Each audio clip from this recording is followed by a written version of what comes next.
وہ یہ کہتے ہیں کہ اسرائیل کو تسلیم کر لیا جائے تو ہم اکنامکلی، فائنینشلی، معیشت میں، پیسوں کے معاملے میں بہتر ہو جائیں گے، ہمیں پیسے مل جائیں گے، ہماری امپورٹ اینڈ ایکسپورٹ اچھی ہو جائے گی۔ ہمارے سامنے ایک عذر رکھا جاتا ہے، آپ میں سے اکثر یونیورسٹیز کے اسٹوڈنٹس ہیں، اب سوال یہ پیدا ہوتا ہے کہ ایسی بات کرنے والے اینکر پرسن یا جنرل صاحب یا کسی وزیر صاحب یا کسی سیاستدان صاحب جو اس طرح کی بات کر رہے ہیں، ان سے بندہ پوچھے کہ آپ کی بہن کو ایک بندہ اغوا کر کے لے جاتا ہے، اس کے ساتھ جو مرضی کرتا ہے، لیکن آپ پریشان نہ ہو، آپ نے گھبرانا نہیں ہے، اس کے عوض آپ کو 2 کروڑ روپے دے کے جائے گا، آپ لینڈ کروزر لے لینا، اور پھر آپ نے گھبرانا نہیں ہے، آپ کو 2 کروڑ روپے آپ کی کوٹھی کے لیے بھی دے جائے گا، اور پھر آپ نے گھبرانا نہیں ہے، آپ کو 2 کروڑ روپے آپ کی عیاشی کے لیے بھی دے جائے گا۔ آپ اگر وہ 6 کروڑ روپے وصول کر لیتے ہیں اور بہن کو بیچ دیتے ہیں تو آپ کے پاس یہ ساری چیزیں ضرور آئیں گی، لیکن کیا محلے والے آپ کو بغیرت کہیں گے یا نہیں کہیں گے؟ تو اقوام عالم میں اگر ہم نے ڈاکٹر عافیہ صدیقی کو فروخت کر دیا امریکہ کے آگے، اپنی بیٹی کو، یا ایمل کانسی کو فروخت کر دیا امریکہ کے آگے، یا ممتاز قادری کو پھانسی دے کے ایک گستاخہ کو، آسیہ ملونہ کو باعزت طور پہ بری کر دیا، اور اس کے عوض اگر ہم نے ڈالر لیے تو کیا دنیا ہمیں بغیرت نہیں کہے گی؟ کیا بیٹیوں کا سودا کرنے والا نہیں کہا جاتا ہمیں؟ ہم لوگوں نے ہر 5 سال کے بعد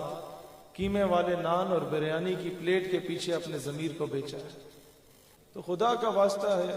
کسی M N A M P A کے آگے اس کے گٹوں میں نہ بیٹھنا،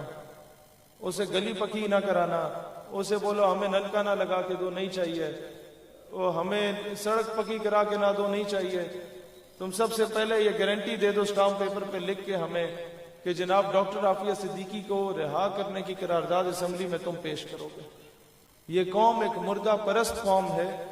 آج میں ہر پولیٹیکل اور ریلیجیس پارٹی کے لوگوں سے تعریفیں سن رہا ہوں قبلہ امیر المجاہدین کی، لیکن جس وقت وہ زندہ تھے تو لوگ صرف تنقید کا نشانہ بناتے تھے کہ یہ بڑی سخت باتیں کرتے ہیں۔ اس وقت کالجز اور یونیورسٹیز میں جب ہم بات کرتے ہیں اسرائیل کے خلاف یا کشمیر کی آزادی کی یا ڈاکٹر عافیہ کی آزادی کی، تو لوگ ہمیں بھی تنقید کا نشانہ بنا کے بولتے ہیں کہ یہ بڑی سخت باتیں کر رہے ہیں۔ تو میں اکثر یہ کہتا ہوں کہ اگر ہم لوگ شہید کروا دیے گئے، آج سے 2 سال کے بعد آپ جب اسرائیل کے خلاف بولیں گے تو آپ کو پاکستان کا غدار کہا جائے گا، جس طریقے سے مشرف کے دور میں آپ امریکہ کے خلاف بولتے تھے تو آپ کو غدار وطن کہا جاتا تھا۔ اس چیز کو سمجھنے کی کوشش کریں کہ ہم لوگ کب تک فقط نعرے لگاتے رہیں گے، ہم لوگ کب تک فقط ایک دوسرے پر تنقید کرتے رہیں گے۔ آج ضرورت اس امر کی ہے کہ اپنے چھوٹے موٹے اختلافات کو پس پشت رکھ کے پوری امت کی امیدوں کا مرکز آپ پاکستانی ہیں۔ جب یہ امت بے حس ہو چکی اور حضور کی شان میں گستاخی کی جا رہی ہو، پورے پاکستان میں میلاد کے جلوس نکل رہے تھے، ہم نے یہ فیصلہ کیا تھا کہ 12 ربیع الاول کو ہم محفل نعت نہیں کرائیں گے، ہماری محفل نعت فرانس کی ایمبیسی کے باہر جا کے ہوگی، اور الحمدللہ ہم نے وہیں پر جا کے جہاں تک ہم جا سکے ہم نے کیا، جو ہمارے اختیار میں تھا ہم نے کیا۔ ہم لوگ کم از کم بزدل اور بغیرت بن کے گھر میں نہیں بیٹھے رہے۔ تو دوستان ذی وقار، حالات کی نزاکت کو اور وقت کے تقاضے کو دیکھیے اور اس کے مطابق اپنے فیصلے کیجیے کہ ہمیں کس سمت میں جانا ہے۔ کیونکہ آپ لوگوں میں سے اکثریت نوجوانوں کی ہے تو کچھ ایسی چیزیں ہیں کہ میں یا تو رسمی کلامی گفتگو کر کے چلا جاؤں اور آپ سے میں بولوں کہ آپ سارے جو ہے اس کی ذات دیں، یا یہ ہے کہ اپنا درد دل آپ لوگوں کو سنا کے جاؤں کہ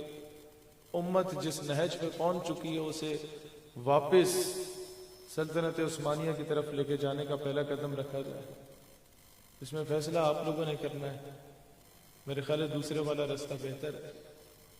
جو مستقل حل ہو۔ چاہتا تو وہی جذباتی اور انقلابی باتیں آپ لوگوں کے سامنے کر کے چلا جاتا، لیکن شاید یہ کسی پنڈ دیہات کی محفل ہوتی ضرور کرتا